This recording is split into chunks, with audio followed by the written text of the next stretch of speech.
क्योंकि आप जो है पाकिस्तान से इतना डरे हुए हैं कि आपको तालिबान के आगे सरेंडर होना पड़ रहा है। आज आपको पाकिस्तान का इतना डर आपके दिमाग में समाया हुआ है कि आपने तालिबान को दोस्त बना लिया आपका।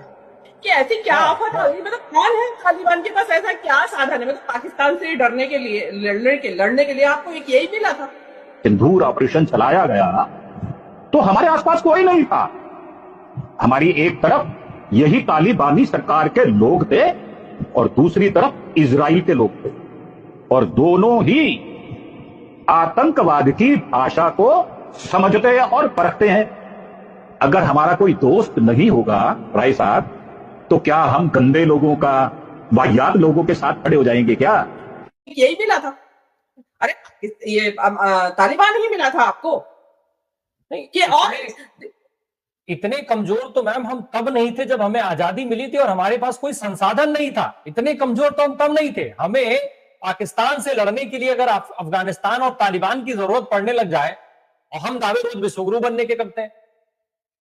ये ऑपरेशन सिंदूर में जो करारी शिकस्त खाई है ना, उसका नतीजा है। मतलब इतने ज्यादा बौरा गए हैं कि उनको समझ नहीं आ रहा है कि चीन के पैर पड़े जाके कि तालिबान के पैर पड़े, मतलब जो सामने आ जाए सबके पैर पड़ने के लिए तैयार है इस वक्त मोदी सरकार। ऐसे तालिबान से क्या आफत आ गई थी आपको, ऐसी क्या बेचैनी, ऐसा जो आपने कहा कि ऐसा क्या सरेंडर करने की जरूरत आ रही है भाई, कि आपने अभी तक तो मोदी जी सरेंडर हो रहे थे। ये ऑपरेशन सिंदूर का नतीजा है। जो ये ऑपरेशन सिंदूर आपने महिलाओं के सम्मान की रक्षा के लिए करा था, उसी ऑपरेशन सिंदूर का ये नतीजा है। आपने नाक कटवाई अपनी पहले वहां, और फिर उसके बाद आप चीन के आगे जाके सरेंडर हो गए, क्योंकि आपको अमेरिका घास नहीं डाल रहा है, आपको दुनिया घास नहीं डालती है, और उसके सामने जाके आप सरेंडर हो गए अब तालिबान के, कि जो इकलौता देश था जो आपके साथ खड़ा हुआ था ऑपरेशन सिंदूर के बाद के सामान टाइम। तो आपके साथ कोई देश था ही नहीं कि जो आपकी ऑपरेशन सिंदूर की, तो आप उसका जो आफ्टर इफेक्ट्स है ऑपरेशन सिंदूर के, वो अब झेल रहे हैं। ऐसे तालिबान से क्या आफत आ गई थी आपको, ऐसी क्या बेचैनी, ऐसा जो आपने कहा कि ऐसा क्या सरेंडर करने की जरूरत आ रही है भाई, कि आपने अभी तक तो मोदी जी सरेंडर हो रहे थे। ये ऑपरेशन सिंदूर का नतीजा है। जो ये ऑपरेशन सिंदूर आपने महिलाओं के सम्मान की रक्षा के लिए करा था, उसी ऑपरेशन सिंदूर का ये नतीजा है। आपने नाक कटवाई अपनी पहले वहां, और फिर उसके बाद आप चीन के आगे जाके सरेंडर हो गए, क्योंकि आपको अमेरिका घास नहीं डाल रहा है, आपको दुनिया घास नहीं डालती है, और उसके सामने जाके आप सरेंडर हो गए अब तालिबान के, कि जो इकलौता देश था जो आपके साथ खड़ा हुआ था ऑपरेशन सिंदूर के बाद के सामान टाइम। आपके साथ कोई देश था ही नहीं कि जो आपकी ऑपरेशन सिंदूर की, तो आप उसका जो आफ्टर इफेक्ट्स है ऑपरेशन सिंदूर के, वो अब झेल रहे हैं। भारतीय जर्नलिस्ट बिल्कुल ठीक कह रही हैं कि पाकिस्तान ने भारत की हालत इतनी पतली कर दी है कि अब भारत को तालिबान के पांव पकड़ने पड़ रहे हैं। देश झेल रहा था। अरे भाई औरतों की उम्र क्यों छोड़ दिया आपने, इस तरह के लोग, तालिबान जैसे लोग आपने, औरतें, हिंदुस्तान की जो महिलाएं हैं उनकी इस देश की राजनीति में, इस देश के सामाजिक फील्ड में उनकी क्या भूमिका होगी, तालिबान डिसाइड करेगा। और तालिबान होते कौन है आपको हम महिलाओं को बताने वाले?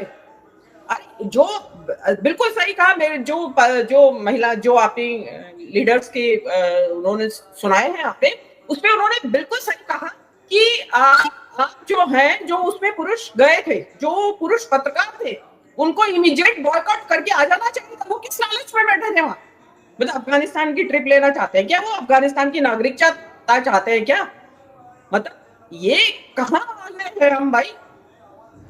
मतलब आपने महिलाओं को इतना सस्ता और इतना दोयम दर्जे का, मतलब क्या मुझे तो ये खतरा नजर आ रहा है कि कहीं मनुस्मृति में जो महिलाओं की स्थिति है वो यहाँ लागू तो नहीं होने जा रही है, जो कि आपने इस तरीके के लोगों को आपने बुलाया। अरे आपको मिलना था किसी थर्ड कंट्री में मिल लेते, मुस्ताकी से, जो उनका विदेश मंत्री है, आप यहाँ बुला के, और वो तालिबान जिसकी की 2021 में जब तालिबान कब्जा किया, अफगानिस्तान की सत्ता पे काबिज हुए, उस वक्त यहाँ के टीवी चैनल्स की आपने वो नहीं चलाई, राम प्रकाश जी, क्लिपिंग्स, या उनका कुछ स्क्रीनशॉट तो दिखा देते।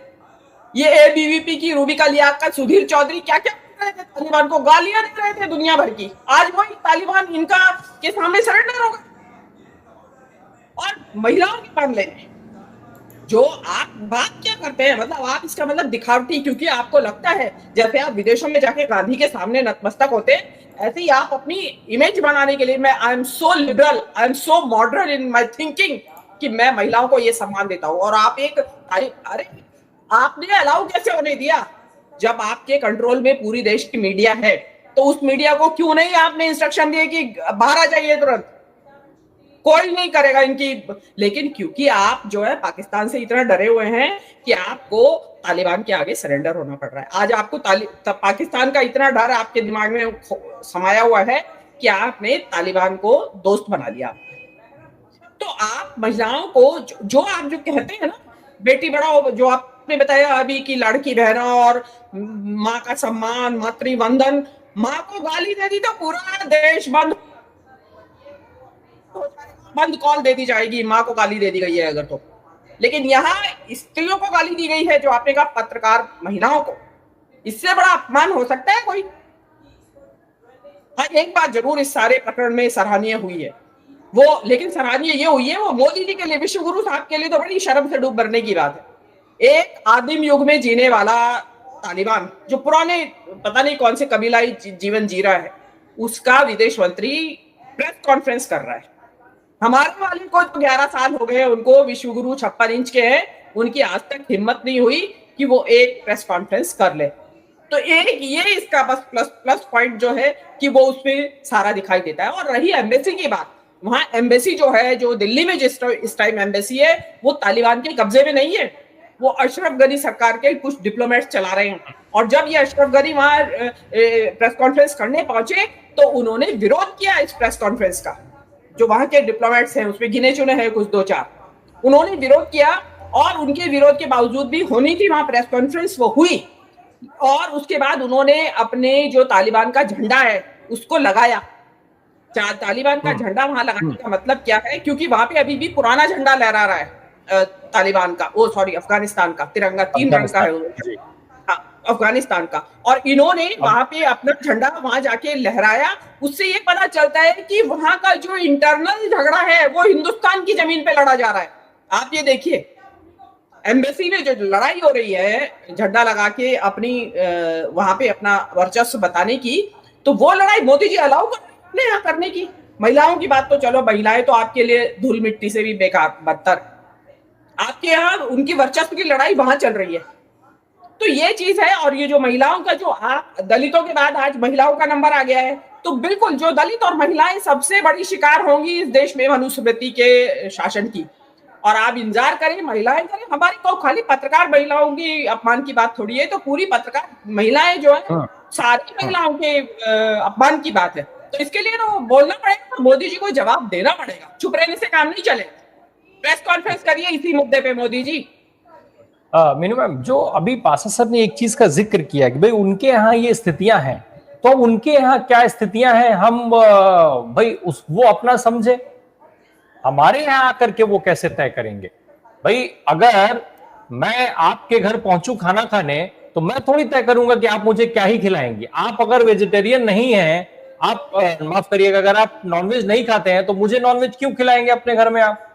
हमारे यहाँ महिलाओं का सम्मान है, हमारे देश में उन्हें बराबरी का दर्जा है। आज वो हमारे साथ हर जगह पर, कहीं तमाम क्षेत्रों में हमसे आगे हैं, पुरुषों से आगे हैं। तो फिर आप तय कैसे करेंगे? जी, आपने सही किया कहा कि उनके यहाँ है, ऐसा होता रहे उनके यहाँ।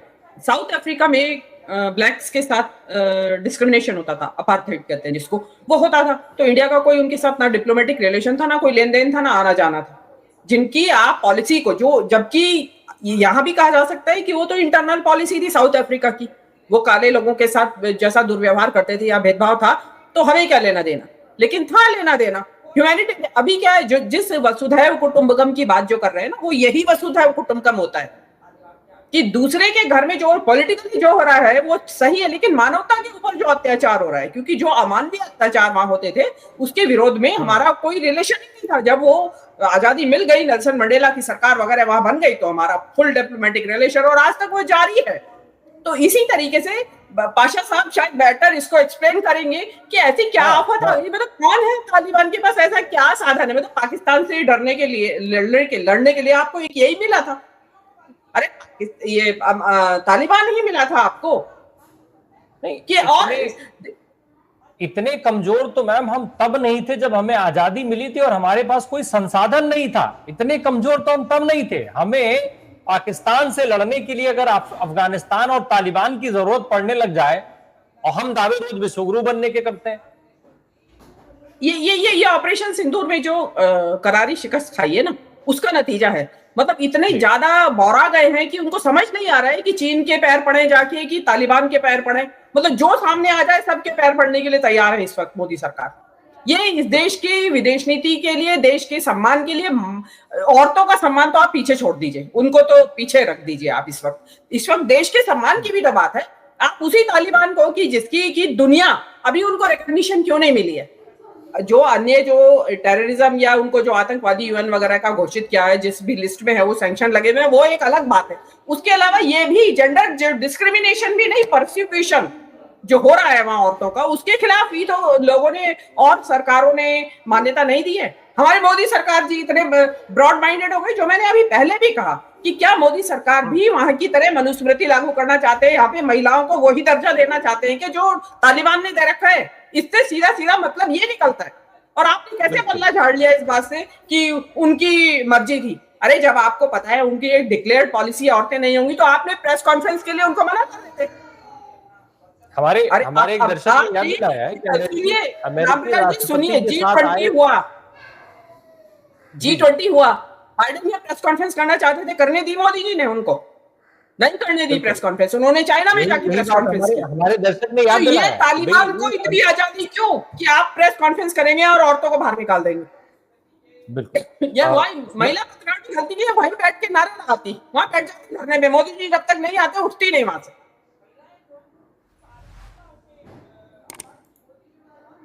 इस तरीके की ये स्थिति है। बहुत सीधा सा सवाल, प्रधानमंत्री महिलाओं के सशक्तिकरण की जितनी बातचीत करते रहे हैं अब तक, और जो भी महिलाएं उनको अब तक समर्थन देती रही हैं, क्या अभी भी वो स्थिति रहेगी? जी रामप्रकाश जी, मुझे लगता है स्थिति और बदतर होने जा रही है, क्योंकि तालिबान जिस मानसिकता को रिप्रेजेंट करते हैं वो मनुस्मृति की मानसिकता है। मनुस्मृति में जो महिलाओं के लिए कहा गया है कि पिता रक्षति कौमार्य, पिता के संरक्षण में बचपन में, और जब युवा हो जाए तो पति के संरक्षण में, और उसके बाद जो भी बेटे के संरक्षण में रहे। मतलब मर्द के संरक्षण में औरत को रहना चाहिए। और सेम यही बात तालिबान कहते हैं कि महरम मतलब पुरुष के बगैर आप बाहर नहीं जा सकती महिलाएं कहीं। पढ़ना लिखना तो बहुत दूर की बात है कि एक एज है उसके 12 साल की या 10 साल की एज के बाद पढ़ना लिखना वहां महिलाओं का बंद है। कोई सरकारी नौकरियों में कहीं बाहर कहीं नहीं जा सकती, अलावा कुछ मेडिकल जो उसमें सर्विसेज है उसके अलावा वहां कहीं महिलाओं आपको दिखाई नहीं देंगी। और अभी फिर उन्होंने अभी तो जो उन्होंने किया है, मैं ये कहती हूँ मुझे उनकी आलोचना नहीं करनी है। वो अपने हिसाब से अपना जो उनका कानून है या जिस आइडियोलॉजी को वो मानते हैं वो अपने देश को चलाए। हमें उसमें कोई टिप्पणी करेंगे, क्योंकि यूएन कहता है कि यूएन ने इसको जेंडर अपार्थाइड का नाम दिया है, जो तालिबान की जो पॉलिसी है महिलाओं को लेके। और ये जो आपका जो जो और बड़े बड़े इंटरनेशनल ऑर्गेनाइजेशंस हैं जो ह्यूमन राइट्स के काम करते हैं, उन्होंने उसको जेंडर परसिक्यूशन कहा है। ऐसे पाकिस्तान ने इंडिया की हालत ही ऐसी कर दी है जंग के बाद, ऑपरेशन सिंदूर के बाद, कि उसके बाद इंडिया के पास कोई ऑप्शन नहीं बची है सिवाय तालिबान के। चाइना के पास चला गया, अमेरिका के पास चला गया, सऊदी अरब के पास भी गया, लेकिन कहीं से भी इंडिया को घास नहीं पड़ी। और बिलाखिर इंडिया ने फैसला किया कि क्यों ना तालिबान को ही अपने पास बुलाया जाए, और ये जो पाकिस्तान में कशीदगी हो रही है, पाकिस्तान में दहशतगर्दी हो रही है, इसके मुताबिक फंडिंग दी जाए।